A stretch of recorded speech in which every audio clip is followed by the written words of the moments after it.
হুম। সম্মানিত ভিউয়ার্স, বেদীয় বিধান চ্যানেলে আপনাদেরকে জানাই স্বাগত। আমি হাকিম মাহমুদ হাসান তাইজুল। আজকের যে জিনিসটি দেখাবো সেটা হচ্ছে পালকিতে করে বিয়ে করা বা পালকিতে করে বউ নিয়ে আসা।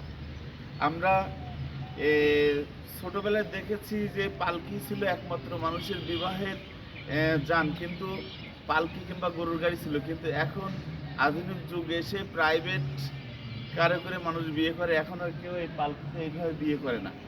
কিন্তু আমরা দেখেছি এইভাবে ছোটবেলায় দেখেছি মানুষ এইভাবে পালকিতে করে বিয়ে করতে যেত এবং বউ নিয়ে আসতো। আহ, যারা বেহারা থাকতো, এই যে 4 জন বেহারা আছে, এই বেহারারা গান গাইতে গাইতে খুব উৎফুল্ল অবস্থায় আনন্দে মাততে মাততে আনন্দে এসে বউ নিয়ে এসে পৌঁছাতো। বিনিময়ে তারা পেত কিছু পারিশ্রমিক, তা দিয়ে এই বেহারাদের সংসার চলতো। আজকের এই বেহারাও নাই, এই পালকিও নেই, এগুলো আজকে আমাদের কাছে শুধুমাত্র ইতিহাস বা স্মৃতি। থ্যাংক ইউ, আসসালামু আলাইকুম। দেখতে থাকুন বেদীয় বিধান চ্যানেল, আমার সাথে থাকুন। আসসালামু আলাইকুম।